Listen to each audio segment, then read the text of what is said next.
우리 208목장의 이 귀한 찬양, 하나님께서 받으셨는 줄 압니다. 우리의 가정, 208목장의 가정뿐만이 아니라 우리제일교회 모든 가정을 하나님께서 지키고 인도해 주실 줄 믿습니다.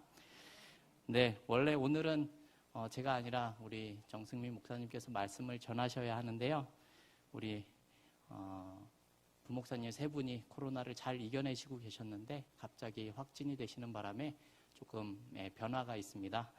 이해해 주시고 또 댁에서 코로나와 싸우고 계신 우리 목사님들 잘 이겨낼 수 있도록 도와주시라고 같이 기도해 주시면 감사할 것 같습니다. 오늘은 내 뜻대로 되지 않아도 라는 제목으로 말씀을 전하도록 하겠습니다. 우리가 보게 되는 이 사도행전 16장에 앞서 있는 이 15장의 그 36절에 있는 내용을 보게 되면요. 바울이 바나바와 함께 그 1차 전도 여행을 통하여 세웠었던 교회를 다시 돌아보기로 찾아가 보기로 합니다. 그런데 그 길을 가는 가운데 아주 특이할 만한 인물이 하나가 있는데요. 37절에 나오는 이 마가라 하는 요한이 바로 그 사람입니다. 바나바가 이 마가 요한도 같이 데리고 가자라고 이야기를 하게 되죠. 우리가 잘 알다시피 이 마가 요한은 1차 전도 여행 때에 같이 출발을 했지만 끝까지 마치지 못했고 어떠한 이유가 있었는지는 모르지만 중간에 돌아온 그런 사람입니다. 그래서 바울은 그 사람과 같이 갈 수 없다라고 이야기를 하고 바나바는 그래도 같이 가자라고 말을 하게 되죠. 그래서 39절을 보게 되면 이 둘이 심히 다투었고 그래서 갈라서게 되었다라는 말씀이 나오고 있습니다. 이런 일들을 보게 되면 이런 내용이 우리로서는 조금 이해하기 힘든 모습처럼 보일 수도 있습니다. 우리 생각에는 이 선교라는 이 복음을 전하는 이 전도라는 일에 있어서 아주 좋은 일을 하고 있고 또한 옳은 일을 하게 되면 우리의 생각에는 항상 좋은 일이 있을 것 같고 잘 될 것이라는 그런 기대감을 가지는 경우들이 많이 있기 때문에 그렇죠. 그러나 우리가 지금 살펴본 내용을 보게 되면 그런 모습이 아니라 이 바나바와 바울이 심히 다퉜고 갈라섰다. 이렇게 성경이 말하고 있습니다. 사실 바나바는 바울에 비해서 그렇게 부족함이 없을 만한 그러한 훌륭한 인물이 맞습니다. 바울의 한 일들이 성경에는 더욱더 많이 기록이 되어져 있기 때문에 우리의 생각에는 바울이 훨씬 더 대단하고 위대한 사람으로 생각할 수 있지만 꼭 그렇지만은 않습니다. 이 바나바에 대해서 성경은 매우 훌륭한 인물로 평가하고 있기 때문에 그렇죠. 그런 이 둘이 지금 다투어서 갈라서고 있는 그런 모습입니다. 옳은 일을 하자고 모여서 열심을 내고자 하는데 결국은 이 둘이 갈라서게 되죠. 이들이 그냥 서로 다투고 싸우는 것으로 생각을 할 수도 있지만 사실 이러한 모습을 통해서 결국은 어떻게 됩니까? 이 각자가 헤어져서 복음을 전한 그곳이 열매를 맺고 하나님의 나라가 넓혀지는 결과로 나타나게 됩니다. 여기서 우리가 생각해 볼 것은요. 이 다툼과 이 갈라섬이 바울이나 바나바 중에 누가 더 옳았느냐의 문제가 아니다라는 겁니다. 누가 더 문제가 있었느냐의 것으로 끝나는 것이 아니라 이들이 서로 다른 또한 복음의 열매를 맺는 것으로 끝나고 있다라는 사실을 우리가 기억할 필요가 있습니다. 이러한 이해를 가지고 오늘 본문인 이 16장에 나온 말씀을 우리가 생각해 보도록 하겠습니다. 바나바와 함께 하지 못한 채 이 제2차 전도 여행을 떠나던 이 바울은 그 마음에 약간의 허전함을 가지고 있었을 겁니다. 그러나 바울은 실라를 만나고 디모데를 만나고 또 누가를 만나는 등 새로운 동역자들과 함께 복음의 발걸음을 힘차게 내딛게 되지요. 더베와 루스드라로 돌아온 이 바울은 디모데를 선교팀에 합류시키게 됩니다. 여기서 디모데는 우리가 잘 알고 있는 디모데서에 나오는 그 인물입니다. 청년이면서도 이 바울이 속한 이 선교팀 안에 매우 중추적인 역할을 감당하게 됩니다. 2절을 보게 되면 이 디모데에 대해서 칭찬을 받는 자다라고 했었고, 실제로 바울이 이 교회에 보내는 그런 9통의 편지를 통해서 디모데를 동역자다라고 표현하는 내용이 7번이나 언급이 되고 있습니다. 이런 디모데에게 특이점이 하나 있는 것을 우리가 오늘 본문을 통해서 알 수 있게 되죠. 바로 3절 말씀인데요. 이 3절 말씀을 제가 읽어보도록 하겠습니다. 바울이 그를 데리고 떠나고자 할새 그 지경에 있는 유대인을 인하여 그를 데려다가 할례를 행하니 이는 그 사람들이 그 부치는 헬라인인 줄 다 알미러라. 네, 아멘. 그 3절 위에 있는 내용들을 쭉 읽어보게 되면 우리가 알 수 있는 내용이 디모데의 어머니는 유대인이다라고 말을 하고요. 이 문제가 바로 디모데의 아버지입니다. 디모데의 아버지가 헬라인이라는 표현이 나오고 있죠. 우리 식으로 이야기를 하면 디모데는 혼혈인 겁니다. 그렇죠? 우리는 혼혈이라고 하면 그냥 다른 나라 사람들과 피가 섞였다라고 그렇게 생각을 하는 경우가 대부분입니다. 하지만 이 당시에 유대인들에게 있어서 혼혈이라는 것은 우리가 생각하는 혼혈 이상의 의미를 가지게 됩니다. 유대인들이 이방인과 피가 섞였었던 그런 사마리아인들을 대하는 것에서도 우리가 잘 알 수 있는 내용이지요. 사람들이 편견을 가지고 디모데를 대할 수 있는 모습이었다라는 것입니다. 그래서인지 바울은 디모데의 헬라인 아버지가 이 할례를 받지 않았다라는 사실을 알고 있기 때문에 바울은 그에게 할례를 행하였고 유대인들이 그를 온전히 용납할 수 있도록 하였다는 내용이 3절 말씀에서 나오고 있습니다. 여기서 우리가 조금 더 생각해 볼 부분은 이 디모데의 아버지가 헬라인이라는 사실입니다. 이것이 단순히 이방인 아버지를 두었다라는 것으로 생각할 수 있겠지만 사실 그것 이상의 의미를 가지고 있습니다. 어머니가 유대인이었다라는 것은 디모데가 유대적인 사고를 가지고 있는 사람이다라고 우리는 생각할 수 있죠. 그리고 아버지가 헬라인이었다라는 것은 헬라적인 문화에 대한 이해를 디모데가 가지고 있었다라는 뜻이 됩니다. 이렇다는 말은 디모데가 복음을 이해하는 것에 대해서 유대인들처럼 유대적인 사고에 한정되어 있는 사람이 아니었다라는 사실을 우리가 생각해 볼 수 있다는 겁니다. 헬라적인 문화를 가졌다라는 것은 유대인들에게만 허락되어졌었던 그 복음이 아니라 예수로 말미암아 이제는 땅끝까지 이 복음이 허락된 것이다라는 이해를 가질 수 있었다는 것을 의미합니다. 이 복음이 전달되는 것에 있어서 유대인들에서부터 시작이 되었지만 그것이 땅끝까지 갈 수 있는 것에 대한 이해를 가질 수 있게 되었다라는 겁니다. 이 당시 세계사를 보게 되면 우리가 잘 알고 있듯이 이 로마라는 이 나라가 소아시아를 물론이고 유럽의 상당 부분을 제패하고 있었을 때입니다. 이 당시에 세계를 주도하고 있었던 로마가 이 정치적인 모습에서는 통치권을 그 지역 속에 가지고 있었지만 사실 그들이 행하는 그들의 그 사상의 기반은 우리가 알고 있는 헬라적인 문화를 가지고 있었습니다. 우리가 학창 시절에 들어봤었죠. 헬레니즘이라는 말이죠. 예, 복음이 유대에서 시작했지만 이 모든 사람에게 퍼져 나가야 한다라는 그 복음의 대상이 이 헬레니즘에 속해 있는 모든 사람들이었습니다. 이런 상황을 생각을 해보게 되면 가장 적임자가 이 디모데와 같은 사람일 수 있다라는 것을 우리가 생각할 수 있다는 거죠. 유대적인 이해를 가지고 있으나 헬라 문화에 아주 익숙한 사람입니다.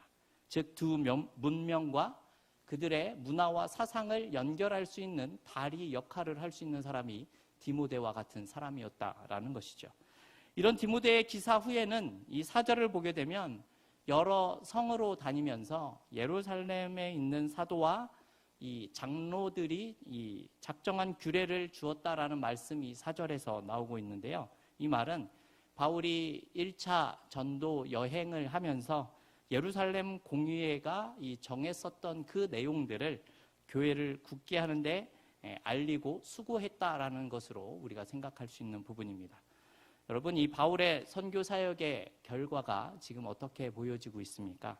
우리 5절 말씀을 같이 읽어보도록 하겠습니다. 5절입니다. 이에 여러 교회가 믿음이 더 굳어지고 수가 날마다 더하니라. 아멘.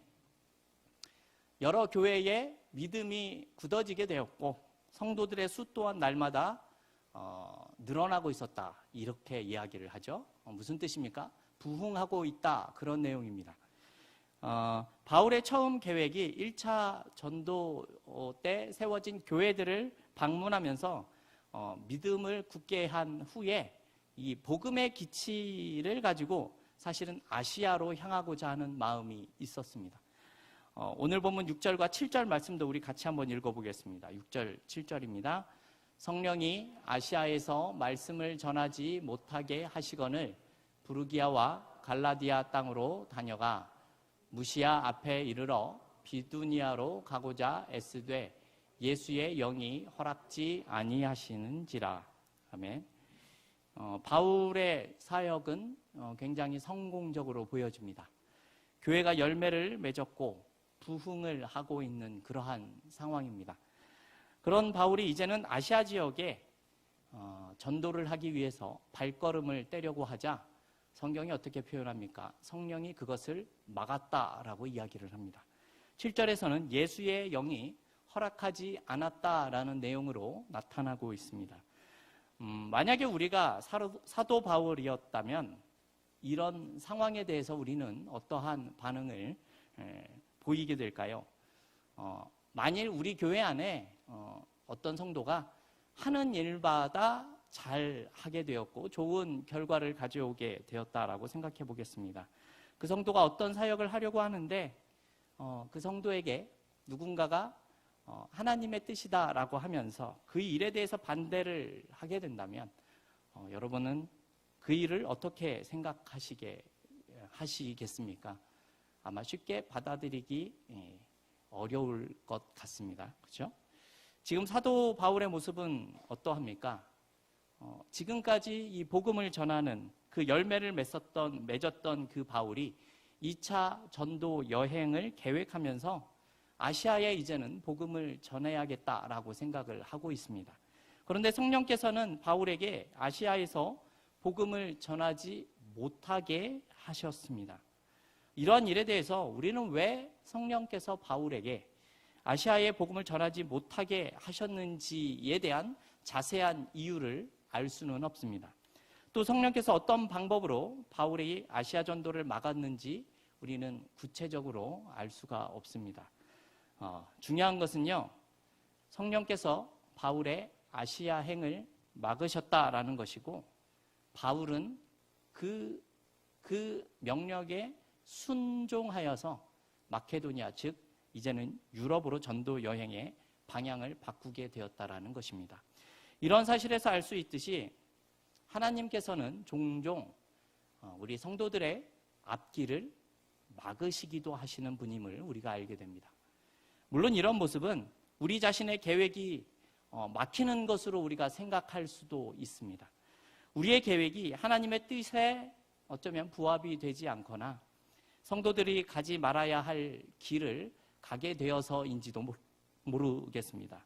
그리고 하나님께서 성도들이 가지 말아야 하기에 그 길을 막으시는 그런 일들에 대해서 보통 여러 가지 방법들이 보여지고 있는데요. 예를 들면 이런 일들이 있습니다.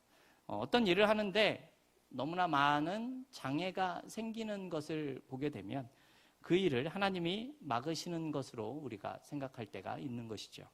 또 일을 하면서 마음에 평안이 없는 것 또한 하나님께서 그 일들을 막으시는 것으로 생각할 때도 있습니다.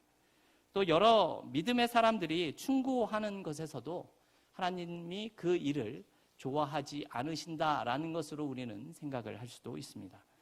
이런 경우를 만나면 우리는 무리하게 일을 추진하는 것이 아니라 그 일에 대해서 심사숙고를 할 필요도 있다는 것이죠.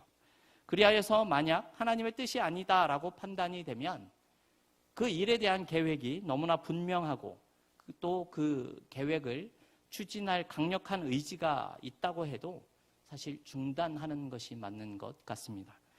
하나님께서 막으실 때에는 때로는 멈추는 것이 지혜일 수 있고 또 순종하는 자세일 수 있기 때문에 그렇죠.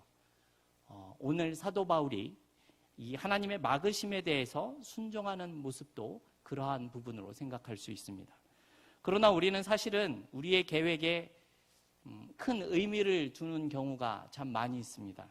그 계획에 대해서 확신이 있고 자신이 있기 때문에 완벽하고 좋은 계획일수록 우리는 그 계획에 대해서 큰 의미를 가지게 되고 그 계획대로 되지 않으면 큰 절망을 맛보기도 하는 것이 사실입니다. 제가 과거 조금 몇 년 전에 이 압살롬의 반역 사건을 설교한 적이 있었습니다. 그리고 그 일에 있어서 압살롬을 도왔었던 이 아히도벨이라는 이 지략가가 굉장히 그 계략이 뛰어나다라는 말씀을 드렸었습니다.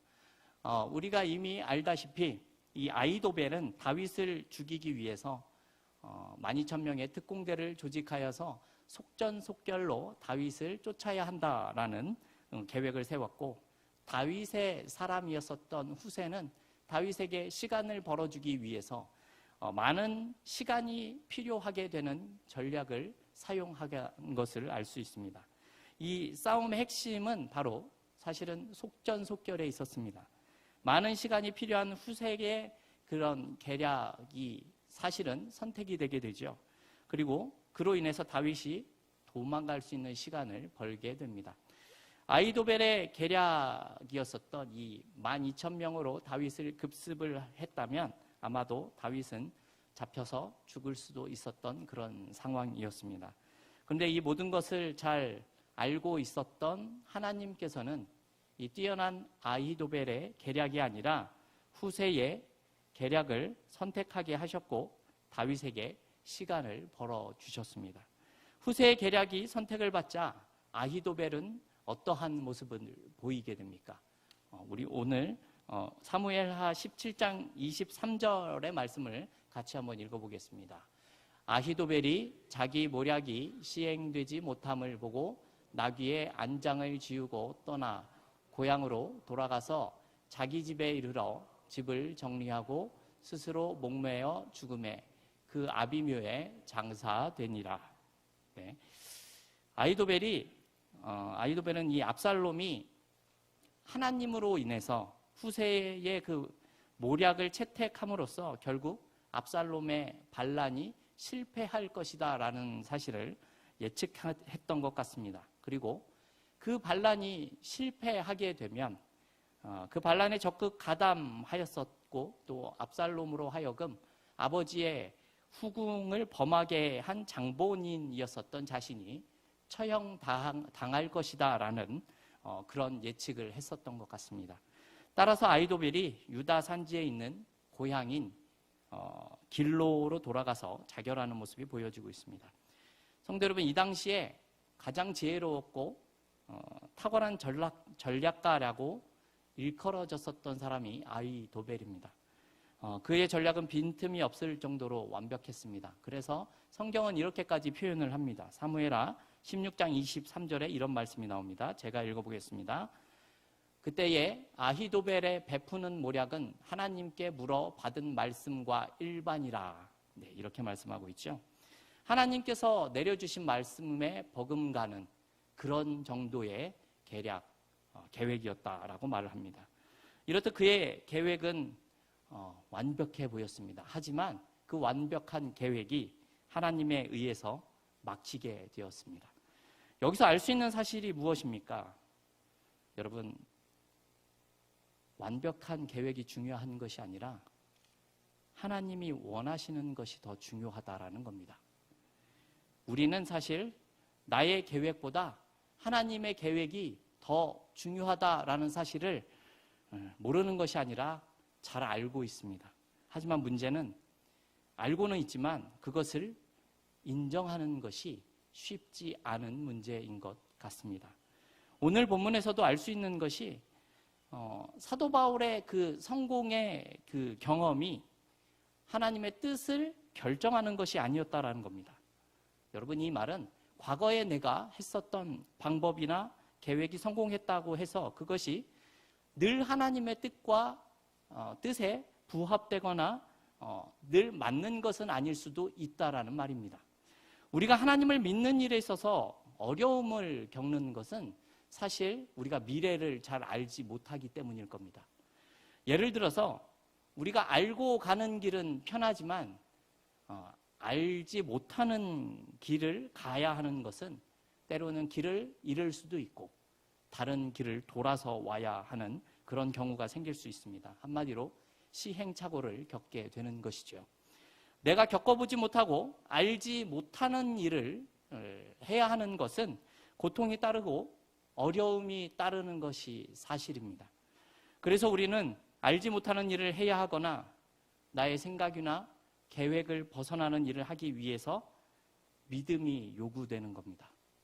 우리는 그 일에 순종이 요구되는 것이죠. 성도 여러분이 과거 학창 시절에 혹시 그 수학에서 절대값이라는 것을 혹시 기억하고 계십니까? 여러분, 이 절대값이 무엇입니까? 그 어떤 숫자에 플러스나 마이너스가 붙어 있어도 이 절대값을 씌우면 남는 것은 그 숫자만 남게 됩니다. 제가 수학을 잘해서 말씀드리는 게 아니라 그냥 그 정도는 알고는 있습니다. 네. 저는 하나님께서 우리의 인생에 절대값을 씌우셨다라고 생각합니다. 어떤 의미로 하는 말씀인가 하면요, 우리의 인생은 많은 변수가 있죠. 때로는 마이너스가 나는 것 같은 일들, 실패하는 것 같은 일들이 참 많습니다. 내 계획대로 되지 않고 원하는 대로 되지 않습니다. 그리고 그러한 일들이 있다라고 하더라도 절대값을 가지고 계시는 그 하나님께서는요, 그런 일들 속에서도 여전히 우리를 붙들고 계신다라는 것이죠. 여러분, 나에게 좋은 일이 있었다고 해서 우리는 사실 그래서 자랑할 필요도 없는 것입니다. 그리고 좋지 않은 일이 일어난다고 해서 여러분, 우리의 인생이 망하는 것도 아닙니다. 우리의 인생에 어떠한 일이 일어난다고 해도 하나님은 여전히 우리의 인생을 붙들고 계시기 때문입니다. 여러분, 그 어떤 일이 일어난다고 해도 하나님이 우리를 빼앗기거나 포기하지 않으시고 망하도록 두지 않는다라는 것이죠. 그래서 우리는 이러한 일에 믿음이 있어야 하고 순종이 있어야 하는 것입니다. 여러분, 요나를 우리가 한번 생각해 볼까요? 요나. 하나님께서 요나를 니느웨라는 곳으로 보내셨습니다. 거기서 하나님의 말씀을 전하라라고 말을 했지만 요나는 그것이 싫었습니다. 그래서 어디로 가죠? 다시스로 갑니다. 그죠?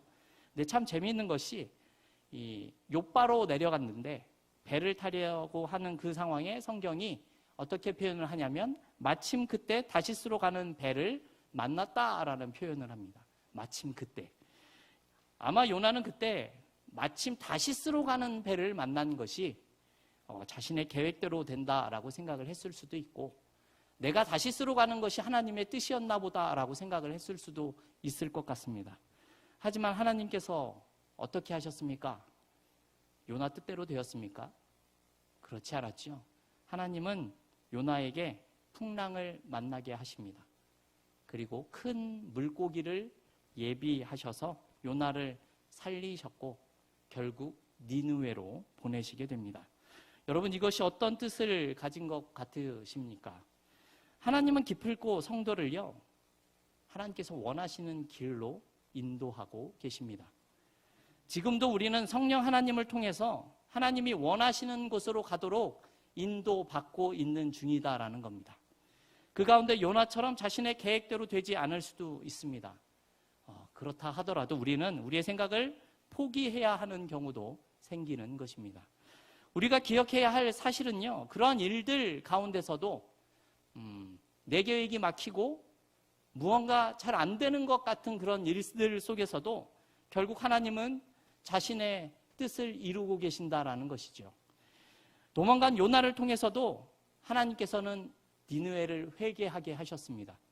내 생각대로 되지 않아도 하나님은 결국 우리에게 유익이 되게 만드신다는 겁니다.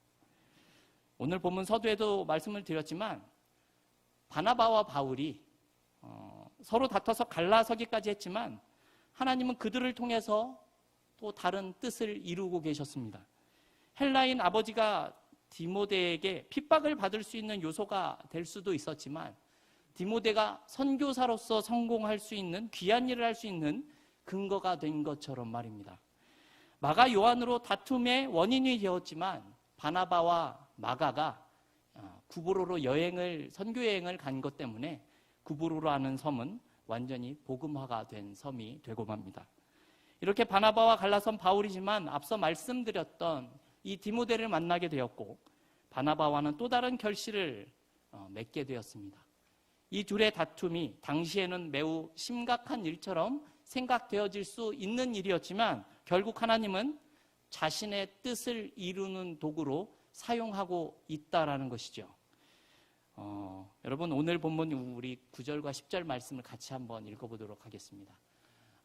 밤에 환상이 바울에게 보이니 마게도냐 사람 하나가 서서 그에게 청하여 가로되 마게도냐로 건너와서 우리를 도우라 하거늘 이 환상을 본 후에 우리가 곧 마게도냐로 떠나기를 힘쓰니 이는 하나님이 저 사람들에게 복음을 전하라고 우리를 부르신 줄로 인정함이로라. 아멘. 이 인정함이로라라는 이 말에 이 헬라어 원어의 뜻을 보게 되면 조금 독특한 의미를 가지고 있습니다. 어떤 뜻이냐면요, 함께 결합하다라는 그러한 뜻입니다. 이러한 내용이 우리가 어떻게 이해를 하면 좋으냐 하면요, 하나님께서 보여주신 그 환상에 대해서 자신의 이성으로 그것을 받아들였다라는 뜻입니다. 환상에 대한 그런 최종의 해석은 그것을 받았던 인간의 그 이성 가운데 있는데 환상이 이성을 통해 받아들여졌다면 그 환상에 일치하게 행동을 해야 한다라는 것입니다. 결론적으로 드리는 말씀이 무엇인가 하면요, 바울은 자신의 길을 막으시고 마게도냐로 함께 향하게 하신 그 하나님의 뜻을 인정하게 되었다라는 뜻입니다. 자신의 계획을 포기했고 자신의 뜻을 꺾어서 하나님의 뜻에 순종했고 그렇게 하나님의 원하시는 대로 하기를 마음먹고 그렇게 하게 되었다라는 내용입니다. 성도 여러분, 우리는 바울의 인생이 망한 인생이라고 표현하지 않습니다. 그가 하나님으로부터 큰 손해를 입었다라고 성경이 증거하지도 않습니다. 이것이 뜻하는 바가 무엇입니까? 하나님의 뜻대로 사는 것이 늘 우리의 자존심을 꺾고 나의 계획과 인생을 포기하는 것을 전제로 하는 것이 아니다라는 것이죠. 오히려 하나님이 나의 인생을 들어 사용할 수 있는 통로가 되게 하신다라는 겁니다. 저와 여러분은 나보다 더 크고 넓으신 시야를 가진 하나님께 우리의 삶을 드리는 모습을 통하여서 나의 계획대로 되지 않아도 놀라운 일을 행하시는 그 하나님을 믿음으로 고백하며 살아가는 그런 하나님의 자녀들이 다 되어질 수 있기를 주님의 이름으로 축원합니다.